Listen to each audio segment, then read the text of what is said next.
ริ่มแล้วครับสวัสดีครับผมลุงเคืองปรุมรำนะครับอยู่ที่อำเภอเมืองจังหวัดบุรีรัมย์ครับช่วงนี้มาเยี่ยมสมาชิกสายงานของเราเพราะว่าท่านสมาชิกเราคนนี้ท่านปลูกดาวเรือง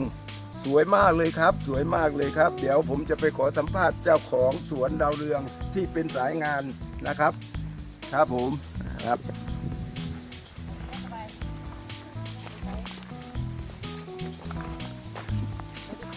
ครับสวัสดีครับคุณสมศรีสวัสดีครับตรงใบ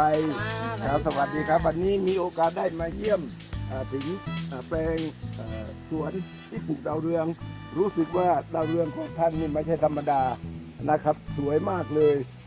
พี่น้องทุกท่านเห็นอยู่ขณะนี้นะครับเพราะว่าเป็นผลงานของชาวเกษตรที่ทางเจ้าของสวนนะครับเป็นสายงานนี้ได้นำมาใช้100%นะครับเพราะฉะนั้นในช่วงนี้อยากจะขอสัมภาษณ์คุณสมศรีกับแม่บ้านนะครับว่าเป็นมาอย่างไงดาวเรืองถึงได้สวยถึงขนาดนี้แล้วครับเดือนก็จะใช้ช่วงแรกนี้เราใช้ปุ๋ยอะไรบ้างครับตอนแรกก็ใช้ปุ๋ยก็ธรรมดานั่นแหละใช้ปุ๋ยไอ้พวกมูลสัตว์พวกอะไรรอบแรกเลยแล้วก็ต่อมาก็มีสาวเกษตรเนี่ยฉีดตามมาตอนเล็กตามมาเรื่อยๆก็ฉีด2-3 เที่ยวเนี่ยครับผมอันที่จริงแล้วสาวเกษตรนี่ผมเคยนำมาให้ใช้ตั้งแต่เดือนกุมภาต้นปีที่แล้วใช่ไหมต้นปีนี้ครับต้นปีนี้เนี่ยครับผมก็เลยรู้สึกว่าติดใจใช่ไหมครับติดใจเพราะว่าฉีดแล้วดอกมันเยอะขึ้นมาสวยด้วยครับผมแทนที่เราตัด10,000-20,000พอ3 วันแล้วก็ตัดได้เพิ่มไปเป็น30,000ครับผมตัดขึ้นไปดอกเก็บทวีคูณขึ้นอย่างเดียวครับผมก็เลยติดใจเลยนำมาใช้อยู่ครับก็เลยช่วงนี้ซื้อมากี่ชุดครับ3 ชุดครับ3 ชุดครับตบมือดีมากครับตบมือครับก็แม่บ้านภูมิใจไหมครับ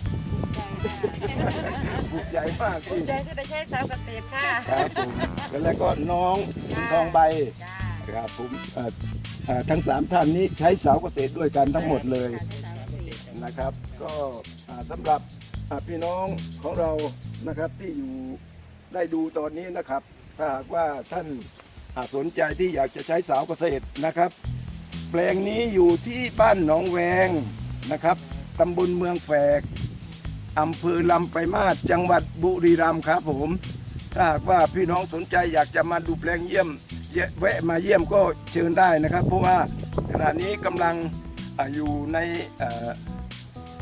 ขั้นที่ว่าดอกกำลังออกนะครับเยอะเลยครับเยอะเลยเนี่ยสวยมากนะครับสวยมากเนี่ยแปลงนะครับเพราะว่าพอได้ใช้สาวเกษตรแล้วติดใจก็เลย